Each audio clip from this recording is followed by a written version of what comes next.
Welcome to the Power Pack Conversation series, where we calibrate coherent conversations with high achievers. My name is Sheridan Pollack. I'm a Master Executive Coach, and it's my great honor today to engage with no other than the wealth chef, Anne Wilson. And it is such an honor to be having these juicy, wealthy conversations with you. Thank you. I love the word juicy. We're going to get back to that without a doubt. So, Anne, let's just start off by giving some context. I've been working with you over the last few months, a wonderfully rich and nuanced program, coaching around coherence, the calibration of coherence, how the sum of the parts come together. Perhaps you can just share one or two of the highlights in terms of your sense of coherence, the definition around coherence for you, what your understanding of this quality of coherence is. It's firstly just been such a joy working with you and having someone with your skill set being able to be that reflector, that mirror, that wing person, that blind spot pointer outer.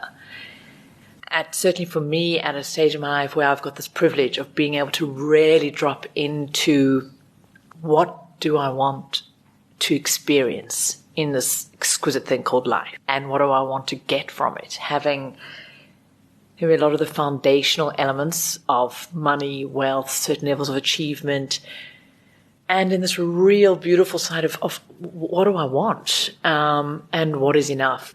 So for me, what have really evolved and what coherence has become, and as a barometer to come to it, as a lived experience, I can feel that coherence when there's this beautiful openness in me, day-to-day, moment-by-moment experience where I feel I'm able to receive the exquisite, sometimes excruciating beauty of being alive. Can I be fully present? And that, can I be open? Can I receive all of that? So it's so interesting. I mean, you're referring to a couple of vertebrae that are part of the coherence model that we've worked with. And we'll get into that a little bit later, just for purpose of the listeners. That's a wonderfully rich piece of work which you've really engaged with in your usual high voltage, high humid, intelligent way. And we'll touch on that later. But at this point, what you're highlighting is the idea of receptivity, being able to receive and therefore occupy the present moment and engage with what is happening.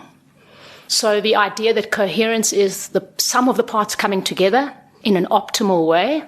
And your expression at this stage of saying, well, if I'm not in the present moment, if I can't receive, how can I possibly enjoy the benefits of coherence? The parts must come together in a way where I can receive them. So receptivity being a distinction and powerful word to center yourself around. Absolutely. And really starting understanding, and in that lived experiential way, that the feeling aspect of what does receptivity mean. I was about to say reciprocity, but that's an interesting slip. And being able to receive, and the spaciousness. And so, I mentioned the word being in the present moment is used so much. And I think a lot of people can try and use meditation or practices or mantras to be in the present moment. But I've really starting to experientially feel, and through our coaching and using a lot of this languaging, what does that coherence mean? That am I open to receive? Because I can, do the work intellectually to go, oh, I'm in the present moment, noting, that's a thought, whatever it is, whatever modality is trying to use. But I think a key aspect for me in this chapter has been dropping deeper and deeper into my body. And so understanding feeling and being in that, versus just thinking about the thoughts of feelings. And so this also talks about pace. And so often, the word of going slow doesn't resonate for me. So it's more about deeper, so that more can absorb. And we've discussed in one of our sessions, and we've spoken about the being, myself, being so tight, moving at such a pace. It's almost like a concrete block, a concrete paved over the land. Nothing, whatever you put on it can land. So you can have all the money. You can have the successful business. You could have people around you. If I'm so tight. Using an analogy of your rain on land. Yes. If it's so hard baked or that concrete is laid over, nothing can absorb in. Yes, great distinction. So there's no nourishment. You can't absorb anything from there. And so what are the practices for me of spaciousness to be able to be receptive? So physically, yes, practices of yoga, of breath, of body work. And it's not some sort of woo-woo, well, let's go and get relaxed and go to the spa. Agreed. No, it's a real practice of going, is my body physically able to receive? Yes. Can my lungs take in that breath? Can my digestion take in that food? And it's been a beautiful practice and just deepening in my work around money and wealth and what does it mean to actually be and experience wealth, yes, life, as opposed to having money, yes, or even assets and investments, to receive the gift of resources. And what does that mean? Lovely. So in our conversations, it's been so wonderful to engage with you in a way where your expertise around wealth and being and living wealth, and my expertise around the vertebrae, the components that make up coherence, us coming into a far more coherent and therefore potent state. In a sense, we've been mirroring distinctions. You know, you'll finish my sentences and vice versa. But let's be frank, it's come over 20 plus years of experiencing human beings going through the great discomfort of being incoherent and having blind spots and limitations in the way that we think around the very example of pace. Harder, faster is better. Yeah? Generating all of this, but we actually don't have the presence of mind and spaciousness to receive. Completely. And it's been my journey on many layers. Yes. Just around the financial aspect. Yes. And wealth has been having to, peel back the layers of the story we're told about what does financial success mean? What does it mean to be wealthy? Where we also almost habituated and told to worship at the altar of inflow. Right. Of income. Yes. Income becomes how do I get more income? If I just had more money, then I'll be okay. Then I'll be safe. Then I'll be able to be happy. Then I can do the things I want to do. Yet pursuing income means we neglect assets and building the foundational elements that can actually work. We neglect, using the metaphor again of the ground, planting the tree that can grow. Yes. And then on a work and career aspect of the reward, and you use the lovely words, what do you get your gold stars from? The gold stars from exhaustion, the one who can produce more and last longer and outdo everybody. 20 odd years building large railways and infrastructure around the world, mostly the only female in the side. Noticing, where are those useful tools? But if that becomes my way of being, the depletion of that. Yes. So this parallel between money as a resource, behaviors, and then what is the lived experience I want, and noticing that gap and going, that similar side. Agreed. We've spoken about, that first vertebra, the base of what do we want to feel. And in even just money and finance, say to people, the first level, you want to feel financially safe. Am I just going to be safe? People, no. When they think about what is to be wealthy, will go, it means I've got lots of money to spend. I can go on, fly first class and have endless holidays. Go, well, if you can't feel safe, and if you don't know what it feels like to feel safe in yourself and with the resources around you in order to feel safe, you can be on endless first-class flights for the rest of your life and still never, ever feel wealthy. Got it. So what you're describing is that first and second vertebrae, the first vertebrae that has women and men align with coherence, understanding and identifying what I most want to feel and having that be the key motivator versus just relying on grit and discipline to arrive at our goals. This idea of being orientated around that which I want to feel more of, being a very potent motivator to align us. And actually something more authentic. For example, if someone's chasing money, but they don't realize that safety is the key feeling, they might over-engineer a certain aspect around money at the expense of others. Oh? Yes. Got it. Completely. And I think you bring that through so beautifully about really understanding the power of truly felt emotion as actually key motivators. And we need to get really clean and clear on that, because I think if we don't, the patterns and what we create. Understand, just for the purpose of our listeners, to tie these two together, there's this idea, vertebrae number 5 of the coherence model. When we work out what enough is along the way, we can actually pause, be present to that win and celebrate it. As opposed to enough being the long race and living an unsatiated life along the way, hoping and waiting and longing for that one day when we will have enough. So, and what you're referring to is, once we figure out what enough is along the way, we can come into the present moment and remain spacious to celebrate along the way. And, it's beautiful. As always, you have this really high-level way of processing emotions and being beautifully spontaneous. Often I pause and go, wow, look at that. She just lets the emotions just come. She's like a river. It's a very, very powerful somatic ability that you have to just free flow with what comes up for you in the way you've just described the correlation between spaciousness and working out what enough is. You also make mention of, there's a process along the way. If you don't have basic safety, how can you start to think about being powerful? So what do I want to feel most first? And then I can build from there. Absolutely. And so, I think also allowing ourselves to loop back in, because sometimes we need to drop back. There's some deep foundational aspects of life, whether it's managing our money, our investments.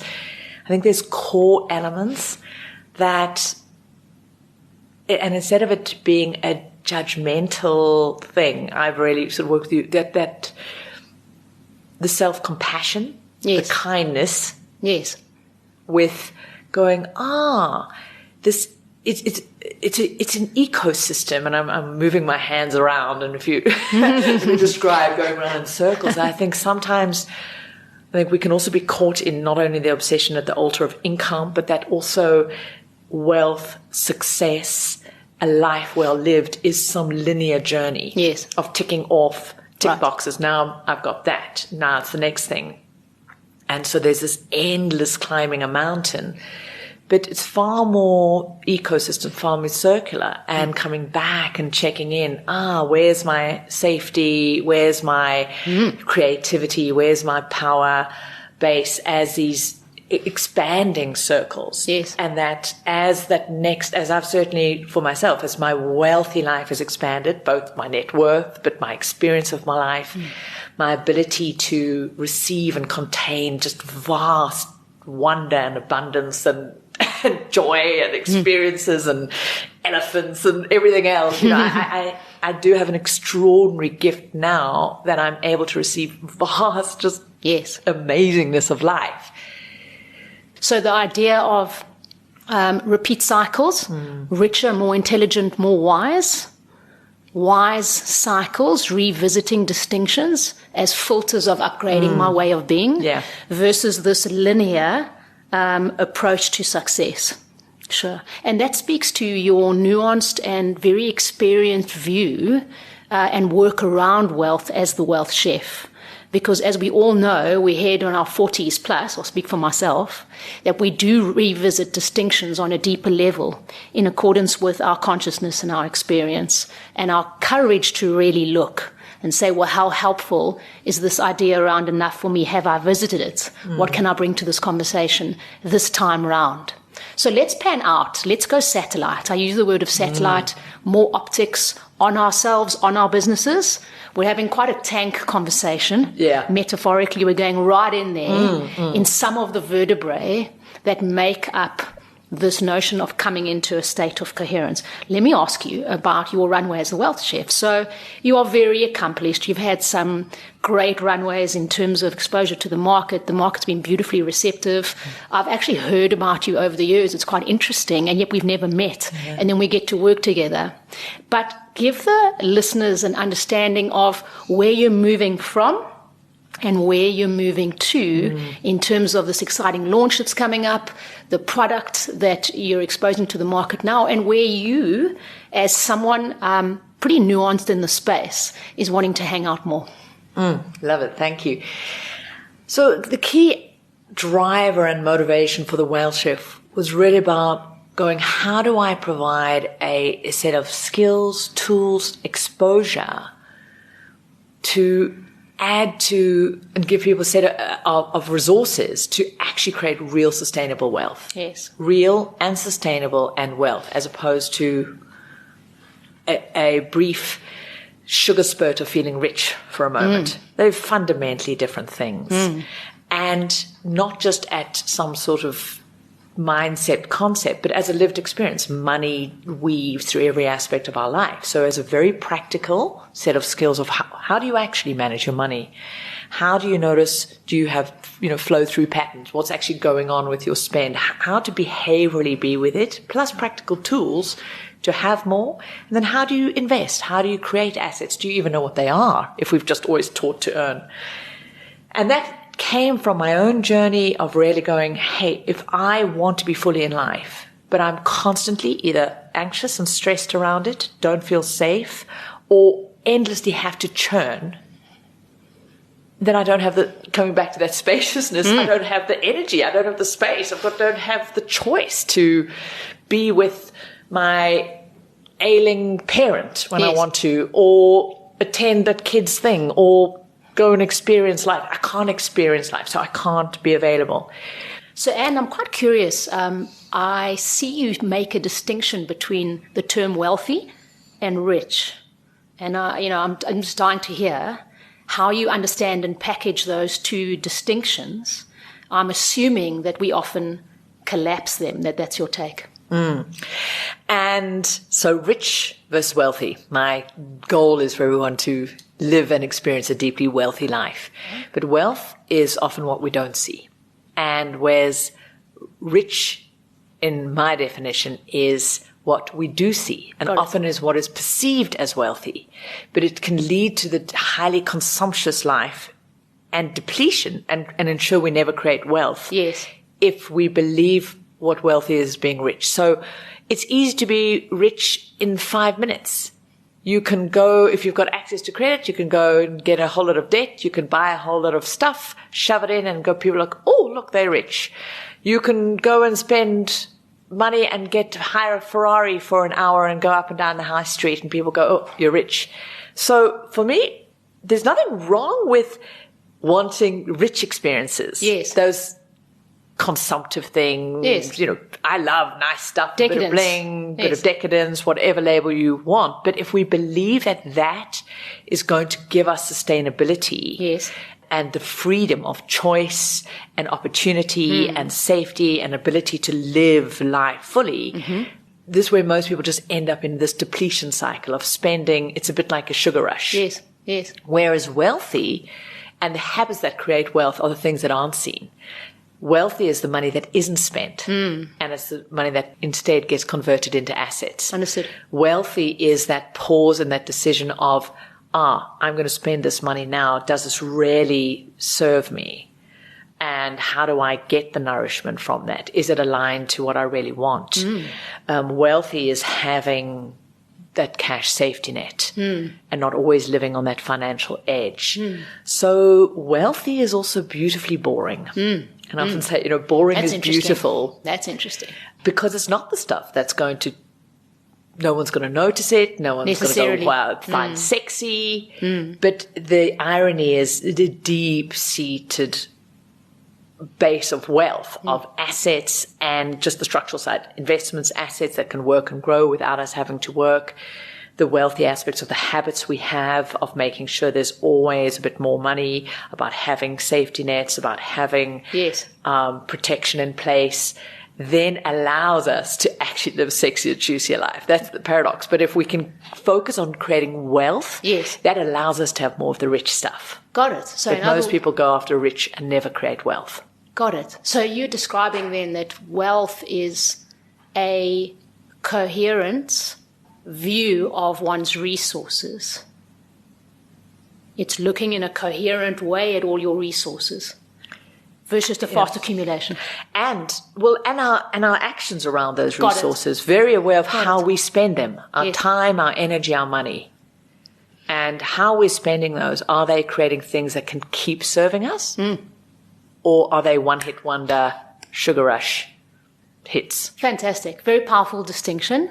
I'm sure it'll follow through in your work and material, especially what you're about to launch now in July. So I look forward to watching the space around that distinction. I think if I just reflect on my own client base, this distinction is a very powerful one. Well, thank you for that. So the first chapter of the Wealth Shift is very much putting together a body of work around managing money, getting out of debt, investing, understanding these 5 pillars of a wealthy life, the practical components, and who do we need to be in our relationship with how we spend. I'll use the word, how do we be a wealthy spender, which also means how do we actually receive the nourishment from the things we spend our money on? Or are we just moving so fast and thinking just more and more and more will finally get us there, but we depleted because we don't actually chew the cud. Yes. We don't chew our damn food. But in every aspect, the experiences we have, the holiday, the clothes, whatever it is, do we use it? So this has been a vast body of work, and it's been a beautiful journey. And that is what the core of the Wealth Shift is still about. They're practical skills we have to have, plus the behavioral elements. And that is in there. And so I've just spent time, I've had a beautiful sort of 2 years of just percolating, giving myself time to really consider these. And I've just upgraded a lot of the content, just the languaging, making it sharper, cleaner. How do people receive the teaching? Yes, lovely. In a more succinct way. Lovely. And refreshing. And so this is now being released and being launched out in the same modality, digital delivery, which is fantastic. But also to give me the spaciousness for this next level of conversation, right? And just the lovely, juicy sumptuousness of contemplating wealth, contemplating the responsibility and custodianship that comes with financial abundance. Another one, just thinking out the box, regret. The idea of potentially, is it too late? Is it too late for me? There's been so much change on the planet, depending on what country you're in, pick your basket, but there's certainly been change all around. In my experience, I often find people slightly flat or pausing, deeply reflective and without answers to, is it too late? Would your response to such a person be? Is it too late for me to live the life that I want, to create real sustainable wealth, to invest, to have a different future, is just a theme tune that I hear played out by people, whether they're 20, 40, 60. And so I think it's far more of a behavioral construct than an age reality thing. And I think one of the big challenges that comes with too late, and why I think a lot of people believe it's too late, because they're seeing their ability to live a certain way linked to a specific destination. Yes. And not understanding, how do you live wealthy whilst you're building up that asset base? How do you get in alignment with your right size life? Not a lesser life, but get really clear about what do I want, and realizing that we can live that whilst we're journeying to that destination. But I also think, I've left it too late is an acceptable excuse to self-betray. It's a devastating excuse, but I think there's 3 excuses in life that society loves, and where we all have this, we all just don't go there. I don't have the time, I don't have the money, and it's too late. Got it. And everyone goes, oh yeah, yes, that's so true. But they devastating because they just deep, because we don't challenge them, and then no activities come in. But if we really go, well, if I truly I've got this one glorious, amazing life, whatever, anyone listeners' belief is, great. If you believe there's something after here, I'm not going to take that risk. Maybe if there is something after this, bonus, but hey, I'm going to live this one. I'm not going to hope there's something else. So, then if I'm starting to feel it's too late, then what do I need to do to make it different? Because just running that song is not going to change it. It's just going to perpetuate that. But I would often say to people, really decide whether you want to go on this wealthy journey. Yeah, so clarity and quality along the way, Yeah. as opposed to reverting to excuses. Yeah. Lovely. So that clarifies quite a bit. I'm assuming a lot of what you're offering in terms of your programs is a focus on that clarity and quality, practical focus on clarity and quality along the way.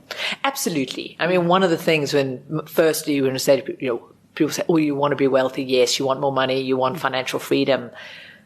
One of the first things is to get clear, well, what specifically does that mean? Yes. What the bleep do you want? But what does that mean? Not just as you've got to go, what is that feeling? I want to feel safe. What are these layers of emotional experience? But what does that mean practically? Because say, I want more money. What? Another $1? $1 million, what is that? And one of the reasons most people never create financial freedom and actually have real sustainable wealth, they've got no idea what their financial freedom number is. Yes. So the very first thing we start with, and we have to get clear on, is what do you want? Yes. And what's the price tag of Yes. that life? Yes. Once you know the price tag of it, also just get clear that it is actually the one you want, not what your parents or society or your partner or the magazine said you should want, because each thing's got its own price tag. Because now you've got the price tag, now you can get really specific. What do you need in terms of assets and investments? That specificity gives you something to work with. Yes. Without that, it's just a wishy-washy. You don't know what to invest in. You don't know how much. Now we come back to the how much is enough. Got it. So actually in your programs, you're going to start by percolating, by sieving, Yeah. by asking a pivotal question up front that's going to steer the remainder of the process in the program. Absolutely. And the tools and just the practical, how do you work that out? Yes. It actually is a number. Each of us have a number. Bonk. And that's ours. Lovely. You've got to know your friggin' number. Lovely. I'm going to share my number with you after this podcast and you can tell me what you think. But with it also comes often questions that I have the privilege to now grapple with. Where does the responsibility of having abundant wealth financially? Let's not talk about woohoo. Yeah, I have a great net worth that I can choose never to work again in my life. I've got assets that work for me. I can live the lifestyle I want, free of financial stress and anxiety intellectually. Yes. But interesting noticing where some of those patterns still come in. Why do they come in? And what does that mean now in terms of contribution? What is a right-sized life in terms of the life I choose to live? How does that align to me and the earth and nature without collapsing into shame for having too much? Yes. Where does contribution come in? And so these are the conversations that I'm wanting to be having more of. So thank you for the beautiful language. There was 3 or 4 sentences there, which I'm going to circle back on. It's just too good not to. But just for the listener to summarize, and for the listeners out there, this is really much a conversation. This is really a conversation that Anne and I are curating because it is a nuanced one. The idea that you can generate wealth, you can be winning in your life intellectually. But when you check in on your levels of coherence, who you are operating as inside yourself, in a society, in a community, we often inconveniently notice that we are incoherent. We may lack spaciousness. We may not have worked out what enough is.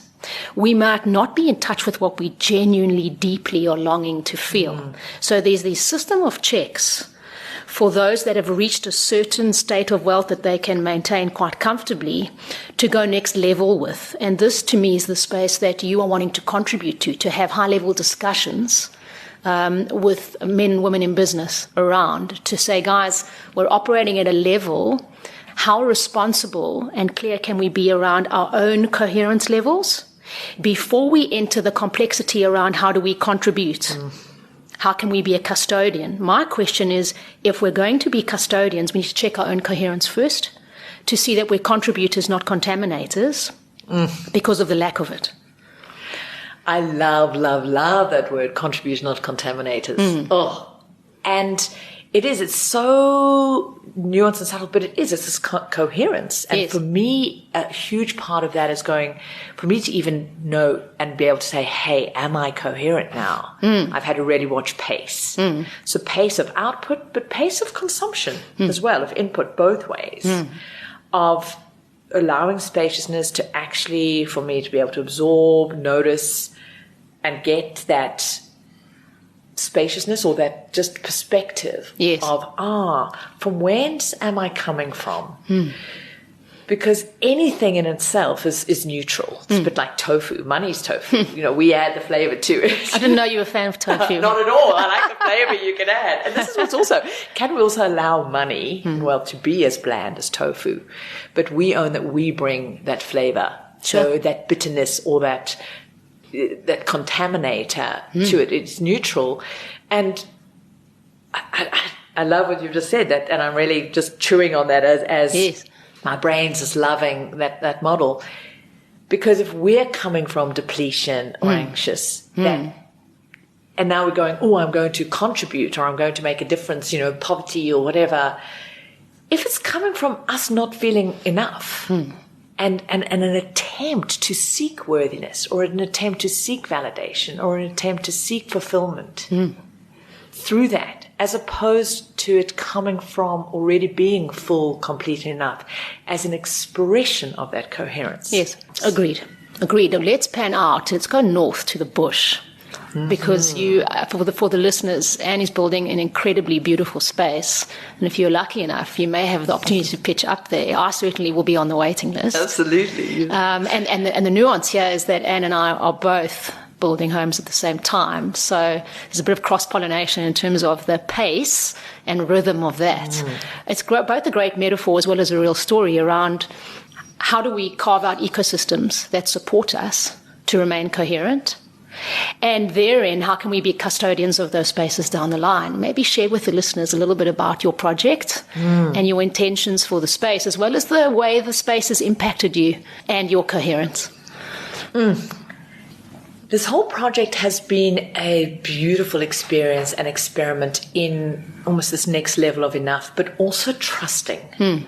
So there's also been this alignment and coherence with myself, my own evolution of a wealthy life in coming out of discipline and pragmatism, around sensibility, around looking after my money, being a good custodian of it, as in not being wasteful, growing it, protecting my money from me. I always laugh about that. Yeah, I did find that quite funny. We actually need to get into that at some point. And for as long as I can remember, the African bush, wildlife, that vast expansiveness, this beautiful place where these exquisite animals live, has been a place where I've been able to find coherence easier. Yes. Where the noise of life and myself has dropped down, and there's an exquisite honesty of life. It's not all unicorns farting flowers. It's brutal, but it's clean and it's amazing and it's wondrous. But long story short, ended up finding this place in the middle of the Kruger Park, Big Five, open system, no fences. You've got, elephants and baboons and lions wandering through the backyard. And suddenly realizing this was a build project. Yes. And going, I hadn't realized that's where I was going next, but hey, and embracing that. But so there's been so many beautiful aspects of lessons around this project, which I am loving. So besides just this extraordinary environment and allowing the environment to be spacious, to also not overfill it, overcluster it, let the environment talk, allowing the rhythm of life, there rising with the sun, noticing a day. That's a beautiful description how you've been calibrating key aspects or components to come together for you specifically around this area is around a different pace.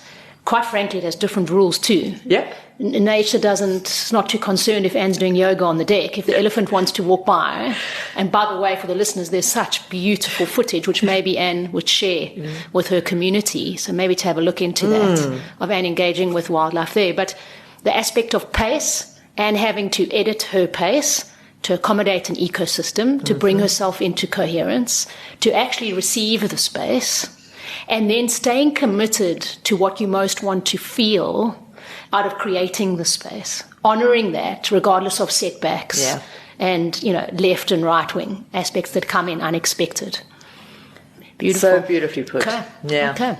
So, and I love what you've just reflected back. Absolutely. And maybe that's why I find the bush so gentle, because yes, the animals don't, the pace piece is so beautiful, I think. And I really am, for me, an element of this next chapter of my deep, wealthy life is noticing the story and the habituation of pace. Yes. And almost the judgment I have around it. Got it. Of spaciousness as either being indulgent or lazy or shameful. And so that's been beautiful just to sort of notice that. And as I say, when I'm stuck on top of my gym/yoga deck because there's a herd of elephants around me, and so I end up doing a 2-hour yoga session because I ain't coming down on that route. It doesn't matter what else I've got schedules, and going, the world hasn't fallen apart here. And it doesn't make me a lazy person, Got it. Been so key. But let's make this distinct for the listener, because in my programs that I'm running with very senior people in industry, so you would think at a senior level that this would be sorted, and this particular topic is not sorted. It's a area of growth that is constant. The distinction between pace, speed, and then the quality of the experience. So one can always be hard and fast, intense, but at the expense of what? How can we pan out and stretch deliverables, but have more quality along the way? Yeah. And therefore, what state do we arrive in? Are we in a better, coherent, more intelligent state, where we're able to execute in an advanced way in comparison to having been intense and speedy, but not being coherent, and therefore not as well equipped to execute to our full capacity? So you're describing and using this, this lovely example of the bush and your beautiful energy around how you've had to coach and moderate yourself in this way. And it's because you've got to the stage where you have generated wealth, but you're now in the question of how do I make it count? Yeah. Got it. And you've just put that so beautifully there. And I think I've already mentioned, there's a few words that can trigger me, and it's so hysterical. Like people go, and you need more balance, or you need to go slower. And I'm like, sure, bleep, bleep, bleep you, sure. Don't use those swear words at me in life. And I do have a story. And it's okay. I can laugh about that, because I think also deeply getting incoherent of who am I? Yes. And you've so beautifully reflected back to me that my coherence around pace is rejuvenation time, rest times, fast pace. It's not that constantly living life at one vibration, one speed. They would just blow my brains out. Sure. But having this coherence and this awareness, again, back in my body, what am I feeling? Yes. There's a pacing of now I want to drop deeper. So often instead of going slow, I go, I want to drop deeper here. Sure. The word I often use is how much of what and when in service of what. So it's having the options available to you, because from a point of coherence where the parts of us are coming together better than at other times, we're able to distinguish and discern what kind of pace we need when, as opposed to the traditional, very much 90s model around harder, faster, one pace. Yeah. And we have this sort of parallel with what I love to teach around money and wealth. Yes. There's a direct correlation with spending and consumption. That often this thought of being wealthy or being rich is just spending lots of money. Big outflow or consuming. So we can also get habituated in the hard and fast of the 90s of success, of always being busy and never on the go, that wealthy is just having more endlessly, the bigger house, the bigger car, the more the wardrobe, this 13 handbags or whatever that side is. And that wealthy is this almost habitual spend, the bigger holiday, the next holiday, the longer one. Got it. But this depletion and almost the starvation that can happen with almost this binging that never slows down to allow any nourishment to come in. And when we talk about one of the areas that I often encourage people to look at don't encourage to tell them they have to bloody look at it in terms of the different components of being great with their money, is the outflow. Yes. And often people think, the Anne's now telling me about frugality and I mustn't spend money on anything that I want and it must all be, dry crackers and... Got it. They assume. And go... Well, if we truly understand that, one, we've fixated on income, we think that's going to solve our problem. So we fixate on inflow, that's bringing more in, and we often neglect the outflow. Often outflow is reactive. It's just in responding to advertising, to what we think we should do, or just neglectful. But our wealthy life is created by where we exchange our money and what we exchange it for and the pace at which we exchange it. If we can bring more coherence and spaciousness and what do we want to feel, just using your language, to our spend choices, we really get to see, this is where creation is happening. This is where I'm modeling and creating my lived experience and what's going to be happening in my future, including, do I now go into debt because I believe I have to spend money I don't have in order to be good enough or fit in? Do I just spend it all on consuming? Does some of that money go into assets to plant those seeds and grow? But also the money that does flow out and is exchanged, of those things or experiences that I exchange money for, how much value am I getting? Yes. How much life? How much joy? How much juiciness? I've on purpose not delved too much into your work because it would then have me have a subjective view on your content where I wanted to experience you fresh off the cuff. But this language that you give around how we exchange our money, that's very, very powerful. Maybe give us an idea in terms of your launch that's about to happen in July now, 2022, and in terms of some of the content, what can the listeners expect in terms of guidelines, street signs, direction around how we exchange our money? You've mentioned this distinction around pace. So in other words, if we don't come into a even-keeled pace, we won't have awareness of how we're exchanging our money. It might be unconscious or borrowed. Maybe just give us some teasers, if you can, of what the listeners can expect. Well, in this sort of signature program, this deep sort of training that I'm launching, I've just redone, which is called Financial Freedom University, there are 5 core foundational pillars of wealth that need to have. We need to have leadership and management. Got it. If we don't know what the bleep we want, any old road will do. If we don't know what we want, how do we direct money? And then how do we have systems and processes to actually tell our money what we want? So most people just neglect it. Then there's this aspect around being a wealthy spender. So really getting clear on what we exchange it for.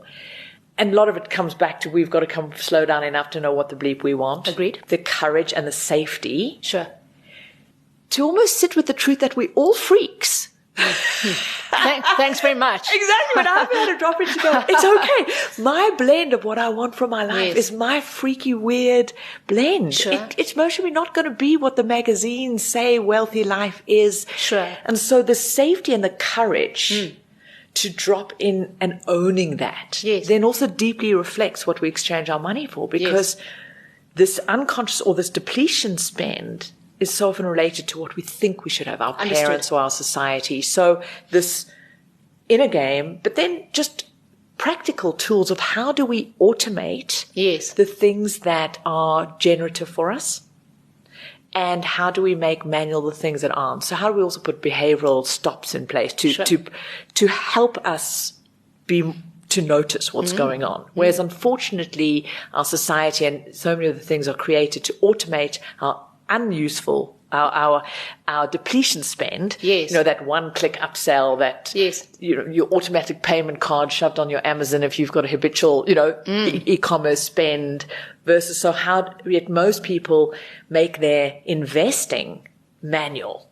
So every single time they've got to go through, is there enough? Can I, what if I run out? Or maybe next month I'll save, next month I'll invest because I just might need that. And so they go through these contorted, agonizing scarcity conversations instead of making this deep decision once and for all, going, me and my freedom and my coherence and my safety and my well-being is my number one priority. Sure. So let me automate my spend decisions, just appreciating that, yes, we're not logical creatures. So how do I put my investing on autopilot?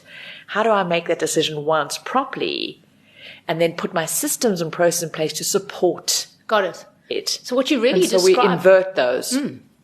Okay, got it. So, and it's lovely to hear now in detail. So the way I understand what you're sharing is the quality of exchange, taking agency of that exchange, the efficiency of the exchange, and these practical examples that you offer in this next body of work around. And then with that, understanding that a key part of that exchange of our resources, our time, and very definitely our money needs to go into things that are going to serve us, specifically assets. So investing. And this is an area where when we come to contribution, relationship with the enoughness of life is a huge barrier for people. Often is a huge when. When the kids are sorted, then I'll look after myself. When the business is making more money, then I'll start investing. Then. And the challenge is money and assets need time to let compounding work. So often people, they never plant that proverbial tree because there's always another thing. But it takes courage and enough to go, one, it takes agency. I'm important. Yes. It takes really getting clear that I'm no use to anybody if I'm an empty, dried out sack. Sure. And that the greatest gift I can give to anybody I love is my own financial well-being. Yes. You know, the terrifying statistic across both developed and developing societies, 2 out of 3 people will at a point in their life have to depend on somebody else for their financial well-being. And I'm not talking about kids. As adults. This is the truth, this is the reality. So when people are going, well, it's loving to give and I want to contribute, and whether it's to their adult kid that they've got a codependent issue with on economic outpatient care, or whether it's, I'm feeling so overwhelmed by poverty that I just don't want to have. And so not being able to sit and go, my most important priority is to make sure that I am creating my own financial well-being, which means investing, keeping some of that money. Now learning, what does it mean to go into the stock market, investment practically? How do you do it? And putting that in place, that as the most generative gift we can give to life and others. And then going, we've got to learn those skills. So that's that next aspect of understanding how to do it. We're not taught how to invest. We're not taught how to grow assets. And then go, creating that base, that's now going to give me the well that will keep replenishing, that then I can contribute, that then I can be of service. But of course, there's this, what you talk so beautifully about the train stations. Of course, in that journey there, it's also not waiting until you've got your financial freedom net worth in place that you finally enjoy life. It's how do you have the enough steps all along the way. Lovely. So you're describing foundational responsibility and accuracy around wealth generation and the exchange of wealth in this program. Okay. Fascinating. And then the sort of fourth aspect is protection. And also just being, there's a lovely saying, I have no idea where it's from, but trust in Allah, but tie up your camels. Again, you can email AnneWilson.com. And, there's this beautiful trust in life, have faith, be open. But we've also got to participate in our own rescue, paddle towards that damn thing. And life's to be unexpected events need to be expected. And so just the practicality of what do insurances look like? Wills, powers of attorney, these practical things. A lot of people say, Amber, I think we're talking about wealth. I'm going, yes, we are. Because we need to, there's these layers of protection that just form a container that helps us then be free. Lovely.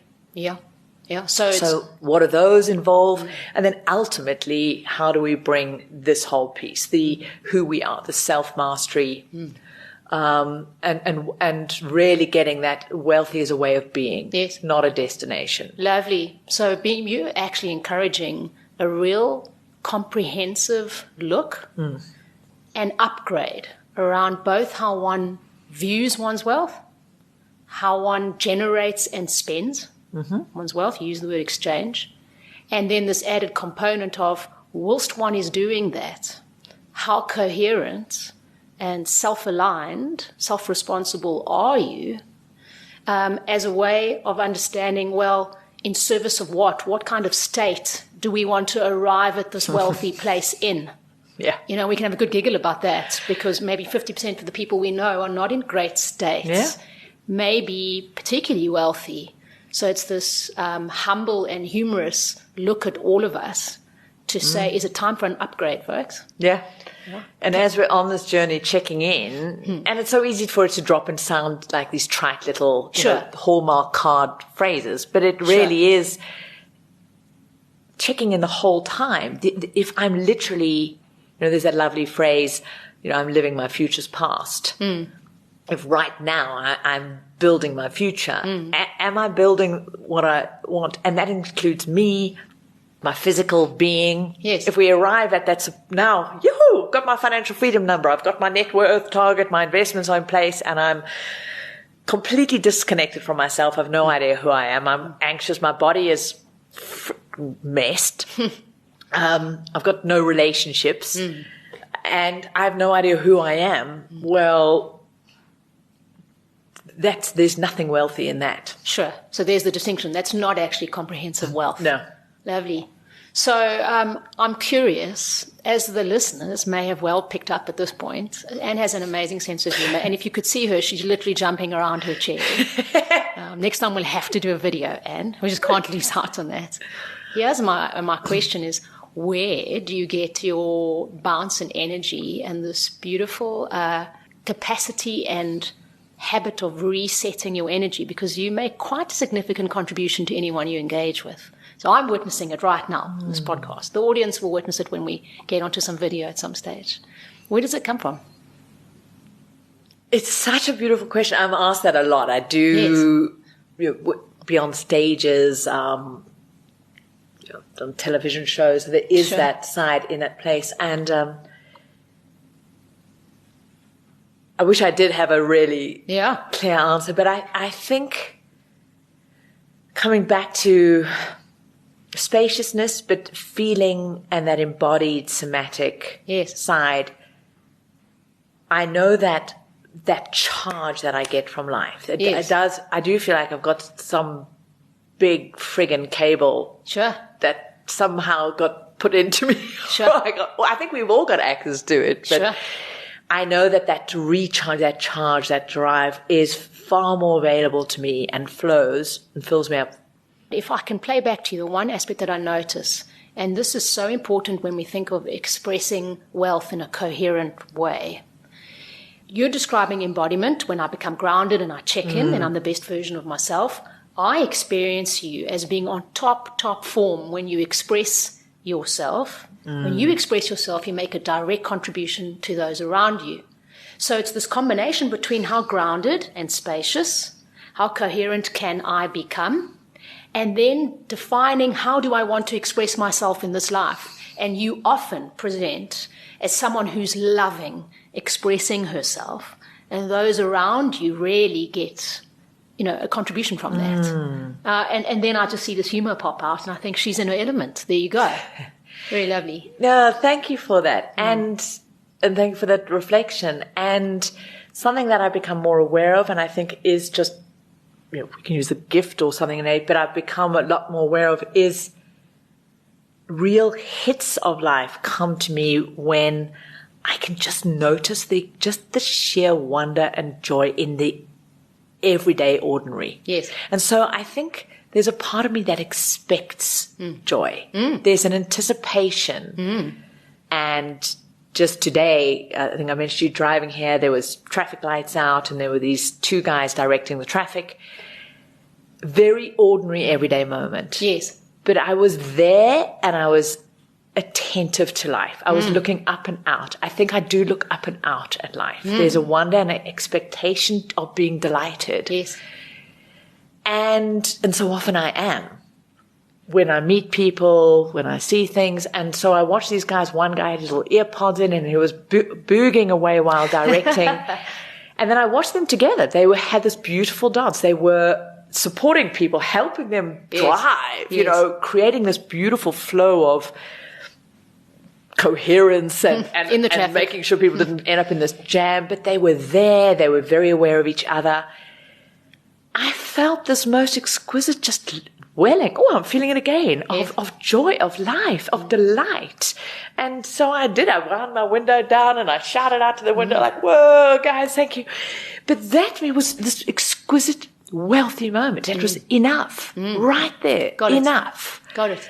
And I think these micro pieces of enough, of delight, of expecting one, and letting that be enough, keep these vast batteries of mine topped right up. Got it. So thank you. So you exchanged your wealth well on your way to your coaching session this morning, if I can use your language. Yeah. So I've got to tell you, I mean, you use the word delight. Yes. You and Wilson are a delight. And I thank you very, very much for sharing this time with me. I've got no doubt we're going to have multiple conversations. So for this first podcast, thank you. And I'm most privileged to be engaging with you and all the richness of distinctions and wisdom that you bring around the creation and expression of wealth. Thank you very much for your time. Well, thank you for the extraordinary framework and how you create this container. And, well, as a coach, it's just as a receiver of your coaching, it's just an honor and a privilege to have you having my back too. I'm glad. Let it be so. Thanks, Anne. Thank you. To our listeners, thank you for keying in, and we look forward to engaging more in these spaces.